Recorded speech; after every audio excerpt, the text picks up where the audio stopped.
Avec le jouet à l'intérieur.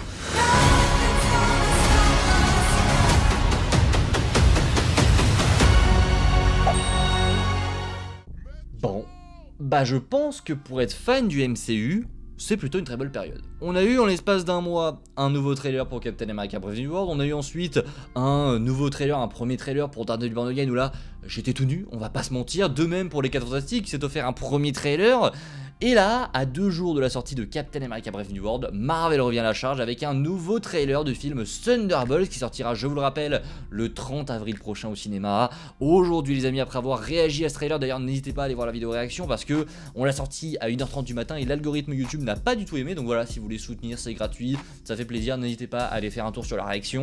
Et bien comme la tradition le veut, après la réaction, on vient pour l'analyse et après il y aura les théories, mais les théories on verra ça plus tard parce que vous n'êtes pas sans savoir que Brave New World arrive dans littéralement 48 heures et qu'on va en parler évidemment sur la chaîne, donc on fera des vidéos théories sur Thunderbolts un petit peu plus tard. Voilà, je pense que fin de semaine, début de semaine prochaine ce sera plutôt pas mal, mais aujourd'hui on va se concentrer sur l'analyse de ce nouveau trailer que j'ai beaucoup aimé. Vous allez voir, on va débattre, théoriser sur plein de choses en même temps, qu'on décortique ses plans, c'est très cool. Installez-vous confortablement, il fait froid dehors, on prend un petit café, ça va sûrement être une bonne et grosse vidéo, donc bon voilà, c'est parti, on se lance tranquillement en mode chill, j'ai envie de dire.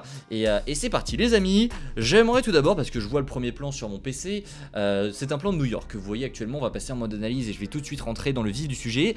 Il y a des gens qui s'improvisent spécialistes en effets spéciaux, spécialistes en chef opérateur du jour au lendemain en postant des trucs sur Twitter. Et ça commence à m'énerver. Voilà, je vais directement rentrer dans le vif du sujet. Depuis la sortie du trailer des Fantastiques, il y a un truc qui m'énerve.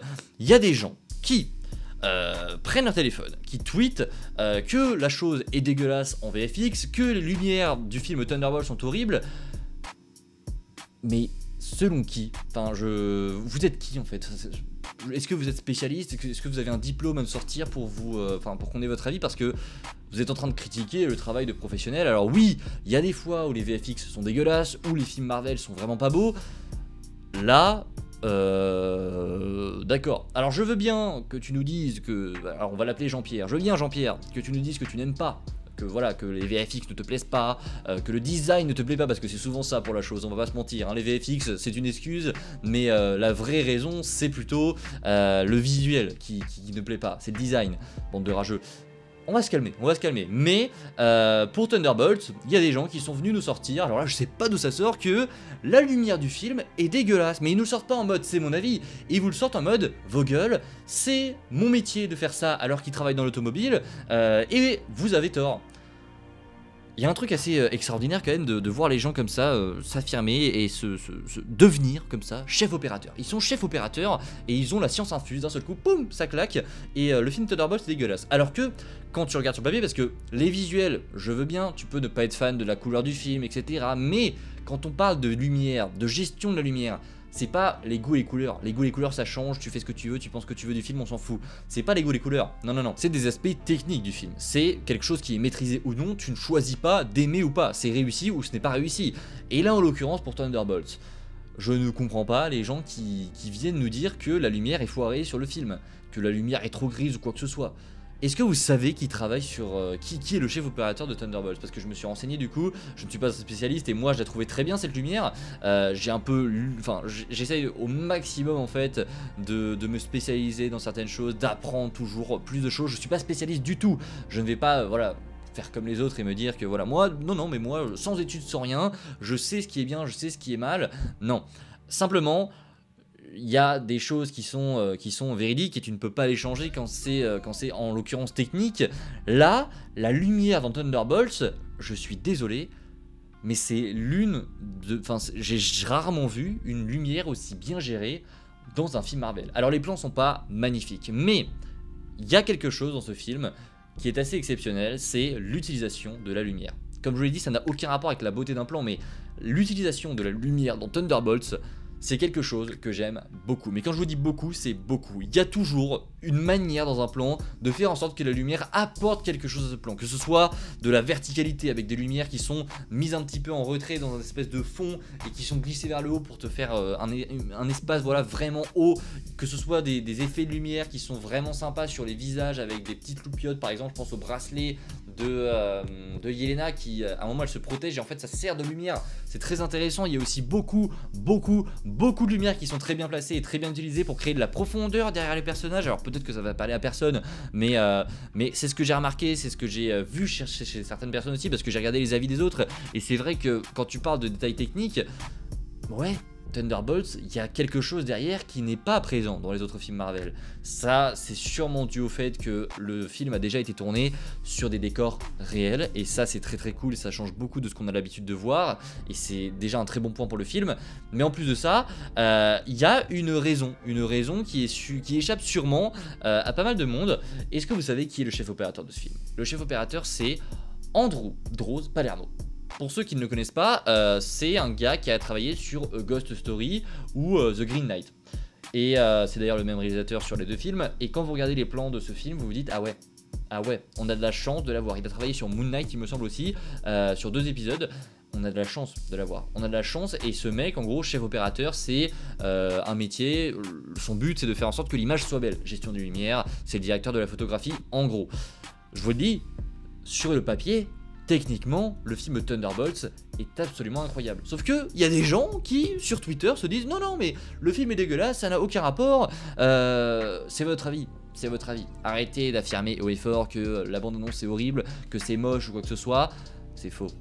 C'est faux. Vous avez le droit de ne pas aimer, dans ce cas-là, formulez-le tel quel. Vous n'aimez pas. Mais arrêtez de partir sur des sujets, vous savez que ça n'est pas vrai. Ça n'est pas vrai, parce que je suis désolé, mais là, les lumières utilisées dans les films Thunderbolts, c'est juste incroyable. Bon, on a assez parlé les amis, je pense qu'il est temps maintenant de passer un petit peu à l'analyse de cette bande-annonce. On va pas l'analyser plan par plan, parce qu'il y a selon moi beaucoup de plans qui ne disent rien. En fait, j'ai tourné une première version de cette vidéo avec une analyse plan par plan, et il n'y avait rien de très spécial à dire. En fait, vraiment, je me retrouvais à avoir 25 minutes de rush sans forcément de concret là-dedans.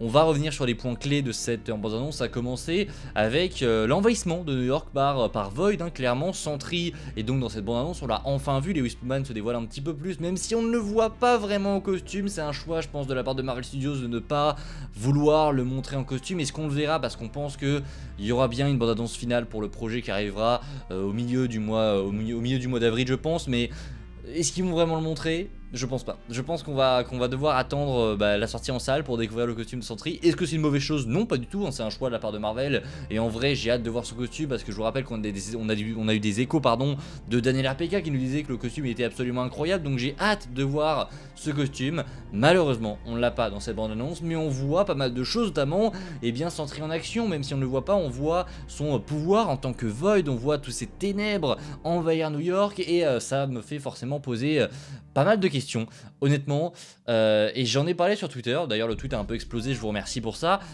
Il y a une menace qui se déroule à New York. On a donc Valentina au début de la bande-annonce qui nous dit que les Avengers ne viendront pas. Mais comment est-ce que tu peux justifier le fait que à New York, là où on voit vraiment de très grands quartiers se faire envahir par les ténèbres, comment est-ce que un mec comme Spider-Man ou comme Captain America, Kate Bishop, Miss Marvel, n'importe qui, Hawkeye, comment est-ce que ces héros qui sont normalement à New York ne peuvent pas réagir, ils ne peuvent pas intervenir? Parce qu'on le sait, ils ne seront pas dans le film, c'est une évidence, ils ne vont pas arriver pour aider Thunderbolt, sinon ça n'aurait aucun sens. Mais comment est-ce que dans un univers connecté comme le MCU, tu peux faire passer ça comme si de rien n'était?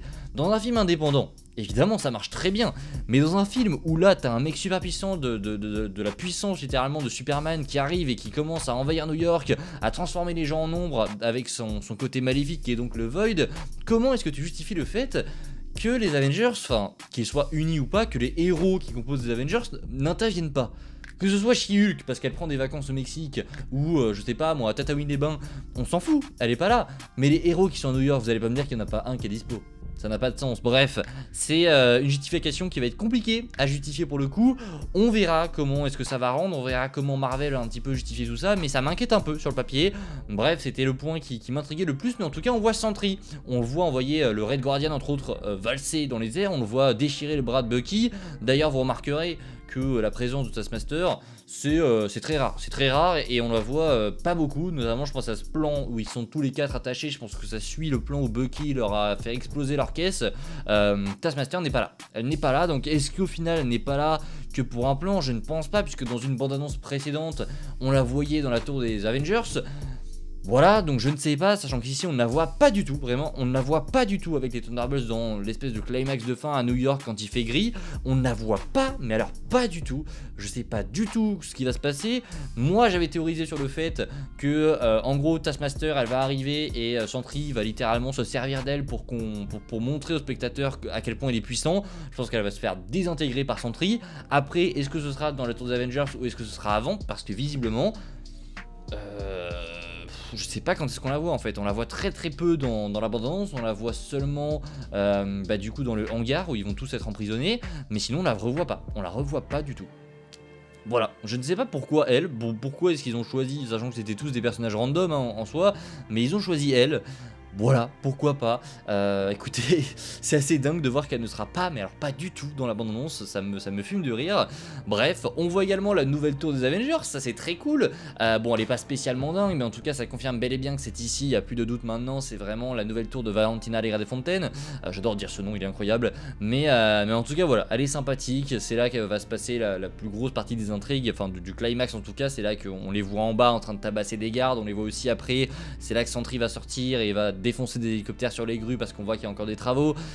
Oui, j'ai hâte de voir Sentry, j'ai hâte de voir sa version maléfique parce que pour ceux qui ne savent pas, on a donc Sentry qui lui cherche à être un héros, mais dans sa tête c'est pas tout à fait ça. Voilà, c'est un mix entre Superman et Bouffon Vert puisqu'il a une version maléfique, le Void, qui lui veut tout péter. Voilà, il veut tout péter et c'est ça qui est très intéressant avec ce héros, avec ce personnage en tout cas, c'est de voir cette pardon, etc., sa lutte aussi intérieure parce que normalement dans les comics, il se bat intérieurement pour combattre le Void en fait, et j'ai hâte de voir comment est-ce que ça va rendre dans ce projet, est-ce qu'ils vont nerf parce que visiblement on est sur des... Voilà, les Thunderbolts on va pas se mentir, on est sur le fond du paquet, on est sur les chips que tu prends pas en général parce qu'elles croustillent pas trop, voilà, bon la comparaison était terrible mais vous avez compris ce que je veux dire, c'est pas les héros les plus frais qu'on ait dans le MCU et visiblement on va s'en servir. C'est là que je regrette aussi le choix de Marvel Studios de ne pas avoir pris le Red Hulk, bordel, pourquoi on va l'introduire dans 2 jours dans Brave New World et là on te dit, t'as la porte ouverte pour le mettre dans le Thunderbolts parce qu'il est normalement présent et au final on te dit ouais mais non. Pourquoi je sais pas, mais non, il sera pas là. Pourtant, bordel, qu'est-ce qu'on aurait aimé avoir un combat entre le Red Hulk et Sentry, bordel, imaginez juste le combat de dingue entre un Hulk et Sentry. Ça aurait été dinguissime, mais ce ne sera pas le cas, bon c'est pas grave, mais quand même. Bref, voilà, c'était à peu près tout ce que j'avais à dire sur la bande-annonce. Le reste c'est des images qu'on a déjà vues ou des images qui en soi ne sont pas hyper intéressantes, mais j'ai plutôt hâte et Taskmaster ça m'intrigue quand même beaucoup. Voilà, à mon avis, il va y passer. C'est pareil, le Red Guardian, je pense qu'il va y passer. Il y a beaucoup de mentions au fait que voilà, il va mourir, etc. Il dit à un moment à la fin de la bande-annonce, je dormirai quand je serai mort. C'est peut-être assez, voilà, tu t'en fous peut-être, il y en a beaucoup je pense qui n'ont pas remarqué ça, mais moi je le vois un peu comme le papa, un peu le papa de la famille, qui a des choses à se faire pardonner auprès de Yelena et qui rassemble un peu tout le monde. C'est un peu le mec sympa qui va se faire tuer à la fin. Bon, je le vois comme ça, je l'ai un peu piffé. Est-ce que ce sera vrai? On verra, mais en tout cas c'est ce que j'ai piffé et peut-être que ça arrivera, peut-être que non, on verra, mais moi je vois bien le Red Guardian crever dans Thunderbolts. Bon, c'est pas quand il va se faire envoyer valser parce que c'est un super soldat, mine de rien, même s'il a 36 kg de graisse au-dessus, c'est tout de même un super soldat donc il va survivre, mais pourquoi pas. Dans le film je pense qu'il va peut-être se sacrifier ou quelque chose, ça pourrait être intéressant, on verra. Vous me direz en commentaire ce que vous avez pensé de tout ça et ce que vous avez pensé en général de cette bande-annonce parce que moi je l'ai beaucoup apprécié et on se dit à très vite, à demain normalement pour une nouvelle vidéo. Prenez soin de vous, c'est toujours le plus important. Ciao tout le monde.